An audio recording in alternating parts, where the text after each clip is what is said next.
a lot of the work that you've been currently getting well known for is involving text, writing or presentations, film work and the radio show that you do. Can you explain why that's important to you? The background to the radio show really was that my flatmate Ellie, she's an artist as well, but recently both of our workload has really increased dramatically. Like we both got lots of people asking us to do things, and one of the things we realised was that we just weren't making enough time for our own relationship, and we were invited. Ellie was artist in residence at Wonderbar Festival in Newcastle last year, and we did an hour-long radio special about accents, or about voices actually, because we've got quite similar voices, and then the people at the radio station asked us if we wanted to do a show once a week in 2012. And apart from it being an exercise in friendship between me and Ellie, it is also a way for both of us to have the need to learn new things every week, so that we can contribute to the discussions. And I think the radio shows always go a lot better and are always the best shows when we've both had particularly good weeks of learning new things. Because I think it's really important to always acknowledge that actually in any venture, academic or artistic, I think that it's biographical elements, and particularly biographical elements that are reinterpreted as autobiographical elements, and like the way that people understand their development, they play a massive role in leading people towards working in certain ways. And I think it's actually really unfashionable to bring the artist into work. Like, I think it's mortifyingly embarrassing for a lot of people, and for me also, but I simultaneously don't think that embarrassment is something that should stop you from be shunned. I mean, I felt sad a lot. I spent quite a lot of time feeling sad. But I couldn't really articulate that in a way that it didn't come across as angsty or embarrassing, and so embarrassment seemed like a good way to talk, because there's something slightly melancholy about, you know, like when I was angsty was done in the early 90s. That's been I was thinking particularly like when I was about 15, 16, like a good old teenager, I was reading like a lot of Sylvia Plath. Should I say like a homosexual teenager or a girl? I was reading a lot of Plath, but now I can't. I tried to read Plath again with a different mindset, but I find it depresses me again. But when I see someone else reading Plath who looks like they're about 15, 16, I feel a certain empathy with them, because I think I know how you might be feeling right now, or at least how you think you're feeling, but actually things are going to be different, and you might look back on that copy of Plath with embarrassment in the same way that when I see Plath on my shelf now, like for example, I would never read The Bell Jar in public now. No. But when I was like 15, 16, you know, it's the kind of thing that you carry around as a badge. It's your safety blanket. Yeah, well, more as like I guess I thought of it as like cultural capital, or like some kind of like, look at me, I'm such a tortured 16-year-old intellectual. So I've got so many problems. If we take you back to being the tortured 16-year-old intellectual, what was it that pulled you towards art? I mean, why did you put yourself in the direction where you went off to go to art school? So, like, I was never one of those people, like, I was never one of those kids that, like, just loved drawing, you know, like, just used to spend their whole life just filling in sketch pads. Like, I'm very not into that. But what I was into was being the centre of attention. And so when I was a kid, I used to do a lot of drama, which I'm embarrassed about now. No, it's okay. But it's still interesting. Sometimes I feel a bit melancholy about, like, what would have been that route. I couldn't really get on stage anymore without someone, like, shouting gay or something. I was very lucky because our art teacher in, like, year 9, year 10, year 11, she just graduated from the Royal Academy in London, and then she just, I don't know why she'd done this, but she'd moved to the countryside to teach in this, because I'm from like a little countryside town. And she was very inspirational, and she was very open to different forms of production. It wasn't just about, I mean, we had to stick to a curriculum, but she just made it seem very appealing, and I became interested in artists. So I just decided that being an artist was like a good way to still be centre of attention and to live an interesting life. And funnily enough, I thought at the time to not really have to do an awful lot of work. That has been revealed to me to be like completely false. When I said I became interested in artists, I think that's really important to say, rather than to say I became interested in art, because the one thing that I forgot or neglected to really seriously consider was that actually if you're going to be an artist, you should probably enjoy making art. Making objects, yeah. And unfortunately, my concentration levels just aren't really good enough. It seems weird to say, because I know I spend like long hours in the studio working and making things, but I've never really been able to make it my primary concern, and it's still not my primary concern, like the making of an object. So were you ever drawn to the ideas of the other sort of roles within art, like the curator or the sort of the facilitator side of things? When it came time to choose my A-levels, basically my school introduced a new course just for me, so that I could stay at that school and do my A-levels there. Okay, yeah. And but I was the only person on the course, and I just did it with this art teacher, this wonderful art teacher that had come from the RA. And that was critical and contextual studies in art history. Okay, yeah. So writing and thinking actually has always been, I've always been stronger at writing and thinking than actually necessarily translating my ideas into visuals, I think. And I've just been very lucky that I've been allowed to keep on making visuals, despite the fact that potentially I think maybe I should just be writing and talking. Because I'm involved in making an artwork right now, I often find myself more likely to think those things when I'm involved in making an artwork, because it's like, oh my god, this is so much stress. What's the way that I could get out of having to do this? And that's like, oh, well, I could go back and study something completely different. Yeah.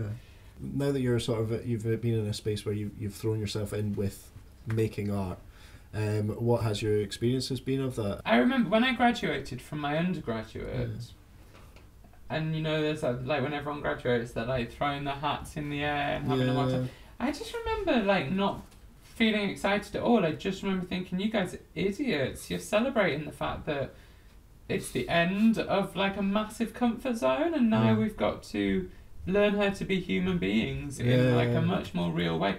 I made a plan because I did my undergraduate in Cornwall, and I knew that this was not the right place for me to continue a practice, because I wasn't painting the sea or like bringing old bits of driftwood into the gallery. And so I moved, well, let's put it like this. I moved to Liverpool because I really fancied people with Liverpool accents. I'm really into ginger hair, and so I thought it would be good to move somewhere where there was a port. I don't know if that's a bit annoying. No, that's funny. But also, and most importantly, Liverpool is the home of Liverpool Biennial. And I was moving there in a biennial year, so I thought I could probably get some work somewhere in the city and meet some other artists, and I did. I got a job working at A Foundation, and I got a job working at the Blue Coat Display Centre, and they were both really great places to work, and a lot of people that worked at A Foundation had also just graduated from different places and also moved to Liverpool. So I was really lucky, because I just met all these people that were in the same position as me.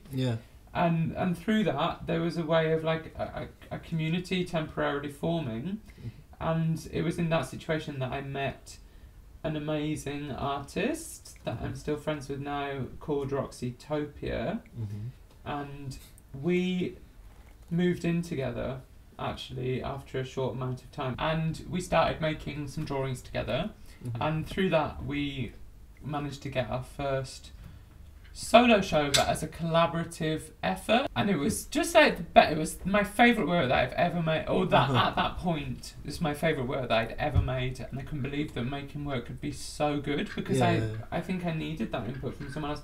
It made me a lot braver. It made me be a lot more confident with doing certain ideas. But I think that by that time we'd lived together, we'd worked together, it just became very intense. And our relationship had sort of suffered because of that project.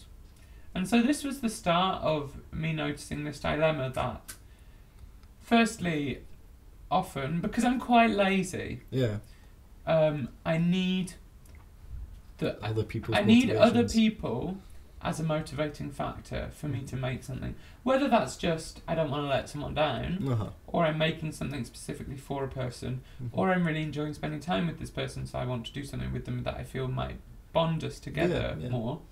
3 different ways. And then I developed it more because I began to think, well, if you are going to work in this way, then why would you do this? What does this mean to other people? How is this...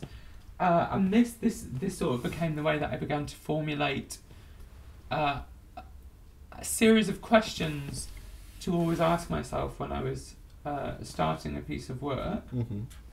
And I still ask myself these questions now, and I still offer them as advice to other people. And so like they're mainly like, what do I want to do most in the world right now? Yeah. Because if I don't want to get out of bed every day to do this thing, what's the point? I could just go and get a job. You know, if it's going to be a drag to me, then like, what's the point of it being a drag and you've got to be poor? So I want it to be a joy. So it has to be something that I want to do. And then it has to, the second question has to be, why is that of interest to the rest of the world? Or what does that, how is that an offering to the rest of the world? Like, and the third one is, what is the relationship of that offering and my motivation to either conversations that are happening in art making now, or in a broader kind of history of art, or of certain practices. Does it fit in with the narrative of art over the... Well, does it? Not even. It doesn't even have to fit in. No. It just has to have an opinion. Have some kind of reflection. This is like a key thing that it wasn't. I don't think it was. I think it was said quite off cuff by one of my tutors on foundation, but it's just something that sticks in my mind, and I always think about it, is that like making an artwork should be. And this isn't universal, this is purely his opinion, but it stuck with me and it sat very well with me, is that making an artwork should be like presenting people with a puzzle. And so you don't give people everything, but you give them everything they need in order to piece something together. And it's just, of course the problem is like, you don't want it to be a puzzle where there's only one answer, resolution. But simultaneously, you have to, I think, as an artist, have an opinion on what you ideally would want that singular resolution to be, so that you can always argue back to that. You don't have to, but I think if somebody takes your work and your work has no specific interpretation in the first place, and no specific desire, then that work can be co-opted by anyone to mean anything. And that's something for debate that makes a situation like group crit really interesting.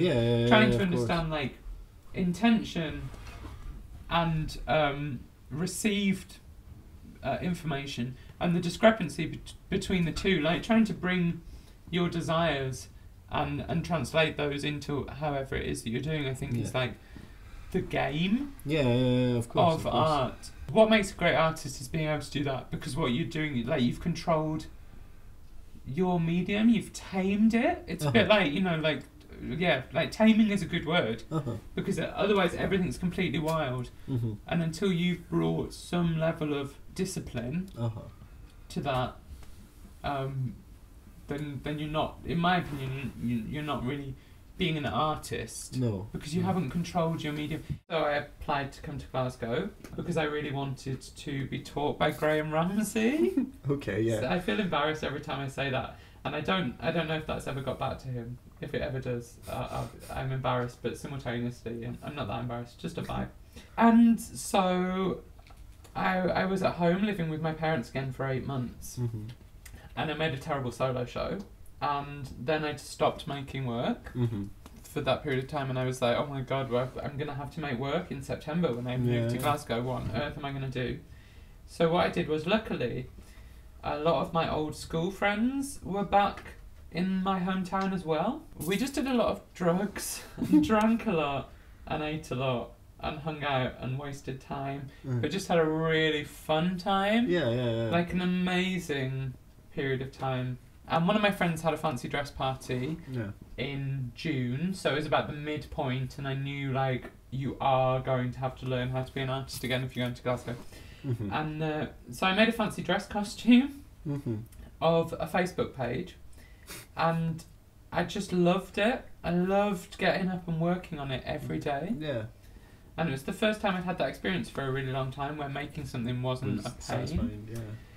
And then I just thought, wow, this is because it's something to do with my friends, but it's also a certain type of material. You know, I was working with, like, PVA glue and cardboard and a bit of paper, like coloured paper, stuff like that, which now, which since 2008 has become a more recurrent feature of my work, because I just realised that actually those are your preferred materials. They were materials that I felt very comfortable with, and I think it's partly not feeling very confident about other materials because I don't really feel like an artist with an interest in, like, you know, developing skills, but also I felt less threatened by the materials because if I made a mistake it didn't matter. And I was sewing a lot as well by that point, like just small things, but I just love the action. Like, I love being able to sit. But then I moved to Glasgow. Right, I'm sorry. No. This is your original question. I moved to Glasgow in September 2008. And so I was a bit nervous because I felt really comfortable with the people that I'd been friends with at home. And the first day I got to Glasgow, I was walking up Great Western Road, and some, like, kids, they were about 13 or something, asked me to get them some cigs from the co-op. And I was like, oh no, sorry. And then because I said no, they started taking the piss out of my voice. And I was like, oh god, this bodes well. Welcome to Glasgow. But actually, since then, it's been absolutely fine. So how was your initial experience of Glasgow? I mean, if you've just had this amazing summer with all your friends and you felt really good and you had this really rewarding experience in making, and you came to Glasgow, so how did you fall? Did the university fulfil your sort of your expectations? I mean, did it work for you? I loved it. Good. I loved every minute of it. Second year was a bit more stressful, and it took me a really long time to realise that. I thought that it was everybody else that had turned into arseholes, but actually it was everyone, including myself, had become an arsehole because everybody was really busy. The year that I was on the MFA, in fact, our tutors said at the time to me once that it's so unusual to have a year that just bonded so well instantly, and the year above us used to refer to us as being like some kind of weird Christian youth group because everybody just got on so well and no one could really understand it. And so since that time, since about 2009, I've tended to veer between the state of feeling like I love being here and I know lots of people, but there are other times when I think no one likes me here, my work isn't getting the recognition that I want it to. But again, I don't want to overemphasize that as some kind of creative situation because actually I think it's just how people deal with a place. Feel. In the arts it can, or in a city of this size with like, I mean, there are different pockets of creative community, and I don't think that we should just say like an arts community and think that everybody's going to know everybody. No. There'll be interconnections between these different things. But I think you are more likely to feel like you could feel left out. Like if you don't get invited to do a project, but lots of people that you know are invited to do that thing, or and all of those were things that I hadn't really factored in for before, because I'd never been in such a competitive. Not that it's overtly competitive, and I think like people don't really like to focus on the fact that it can be competitive.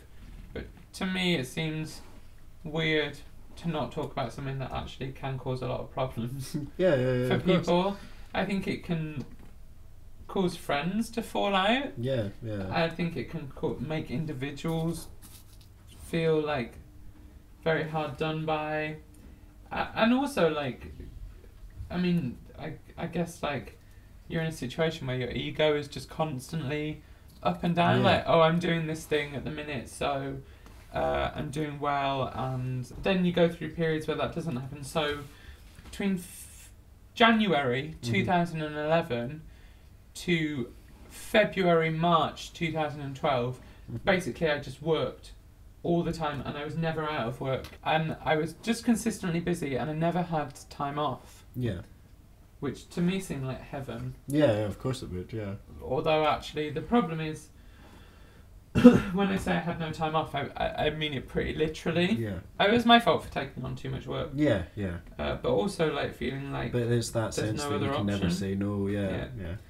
And then after March, I didn't have like a major consistent flow of work for a couple of months, which is also to do with or connected to how I came to start reading and writing a lot more, because I thought this is the ideal time for reflection. Yeah. And that has to be part of. Because also I feel like I'd spent myself work-wise. Like my message was over. I didn't have anything to say. So you needed that time away from actual practice and sort of being a full-on artist, full-time artist. It was like everything I was doing, like I was doing projects for people that were asking me to do stuff. But none of it felt that strong, because I didn't have any new ideas, so I needed new ideas. Now I'm in this situation again where I've got 3 weeks to finish the biggest artwork, or not the biggest art, but the biggest sculpture that I've ever made in my life. The first time I ever made a sculpture that I consider like an important sculpture. Bit of work, It was about this big, and it took me 2 months. And to be happy with it. And then I worked out that I can make, if I'm pushed, I can make a sculpture of around the size of 70 centimetres by about 50 centimetres. I can normally make that in about 140 hours. Right, okay. Of labour time. Yeah. That's not including like development and initial concept, Well, the object that I'm making at the moment is supposed to be 150 centimetres. And I've got probably maximum about 100 hours or something to make it in. So, so I'm really, and this comes into financial sustainability. It's not really financially sustainable. I don't think. Do 140 hours. I mean, how much? Just for one thing. Yeah, because you can't. I mean, that was what I was thinking. What's the question? I mean, what for all this time for this sculpture? I mean, how much are you going to actually make profit at the end of it? Well, we can never know that, and in particular with this work, the thing is, I mean, I'm not a great example of financial sustainability, because actually what matters to me is the object. Is making what I feel like I want to make and that I want to talk about. And other artists are better at either getting a compromise or completely just saying, look, I mean, I need to eat. Yeah.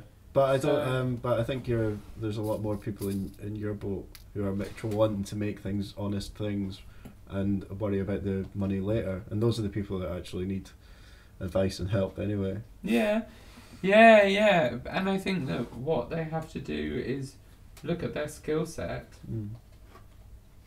and think about how that skill set can contribute. Because actually, if you want money for something, then I think realistically you have to be contributing something that other people want. Is that basic money making? Like you've got to, it's like service and you've got to provide something that people actually need. So, and I don't think that necessarily has to come in the form of an artwork. No. Or you can use all the things that you've gained at art school, like creative thinking and how to realise something and develop something. You have to also say, and how is this going to be different?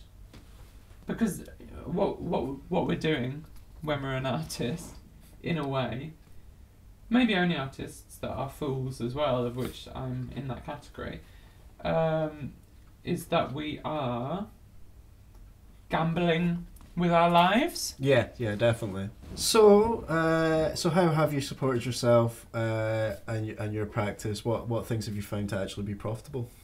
I have a job. Mm-hmm. Yeah, of course. I have a job. 2 days a week I work in a museum, and 2 days a week I'm around objects, and I'm around, I guess, people that are interested in like looking at culture and heritage and talking about things. So it's quite useful, and also I get a lot of time to think and to be on my own in that job. So I still get a lot of time in which I can consider what I'm doing after I leave work, because even if I work on that day, I always just come to the studio afterwards. And then the way that I realise kind of large-scale exhibitions is through either the gallery or the place that wants to work with me gives me a budget, or I apply for additional funding from different funding bodies. So it's very like standard approach at the moment.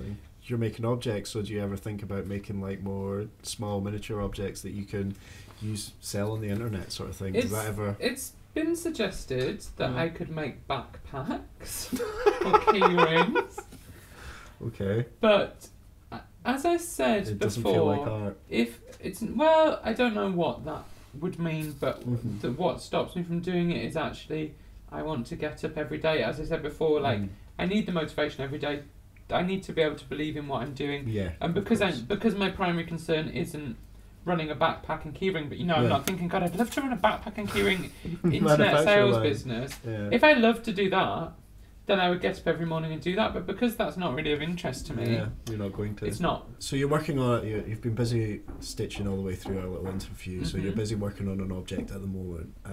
This is the first time in about 6 months that you've actually worked on something like that. What has brought you to the stage where you want to do that, and what is it? What is it going to be? How do you feel about it? I was invited by Cave Art Fair, which is a brand new art fair that is opening to coincide with the Liverpool Biennial 2012. Of course, yeah. So it will begin on the opening weekend. And what's very interesting about what Cave are doing is that they're running a non-profit art fair. They've selected 45 artists that they think are like the most exciting, underrepresented artists in the UK. Cool. And they're giving them the opportunity to present work and to sell the work, and the fair itself takes none of the money. The artists get to keep everything that they make. Wow, okay. What they've done is they've invited artists who make objects to make more traditional booth type displays of the work. And they've invited a smaller selection of artists to make projects that generate money on site. Which is perfect for what I was talking about before, about trying to become more financially autonomous. And so what I'm doing is I'm combining all the things that I've learnt in my reading and thinking, talking and writing of the last 6 months, 5 months, into my first real kind of lecture / performance. There will be a design element to the chalet, and part of that design element is an object that I'm making at the moment. The whole project is called Sincerity Shoe. Oliver Braid's Sincerity Shoe. So what can people expect when they actually go into it? One of the central elements really is at the start of the year I decided that this year was going to be my year of seriousness. In 2011 it was my year of love and money, and I decided to make work that would try to invoke in this kind of magical way, try to bring me closer to achieving love and money. And this year I've decided that what I need to do is achieve seriousness, because I thought it would help me accept myself a little bit better. And the way that I interpreted seriousness was strangely connected to the Unplugged MTV Lauryn Hill album, where, as well as playing songs which are very socially conscious and quite raw, because she's doing them live for like the first time, she does these really long talks, like some of them are like 10 minutes in between songs, about different aspects of her life and reality and God and just different things. But then obviously recently it's come out that Lauryn Hill hasn't been paying her taxes for years, and now she owes like £2 million and her $2 million, and she published this post on her Tumblr about why she shouldn't have to pay taxes.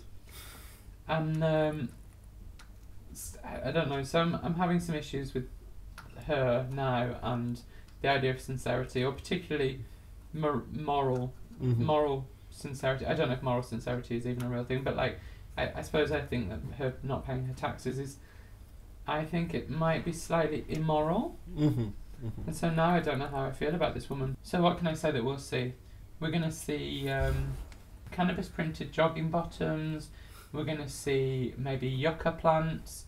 We're going to see a big trainer in the shape of, well, a big sculpture that's in the shape of a trainer, but also in the shape of Lauryn Hill. It's like a Jeremy Scott inspired design, so it's like a trainer but with the face of Lauryn Hill on the trainer, and it's almost like a neoclassical sculpture, like white. And so the sculpture is like, in a way, like the spirit of sincerity, which is represented by a certain understanding or a certain relationship that I had to Lauryn Hill at a certain period of my life. So that's there. Hopefully a lot of group discussion about different things, maybe some group therapy. I'm also making a series of podcasts for an organisation called Mercy, which is based in Manchester and London, and they're working with a producer called Vanessa Bartlett,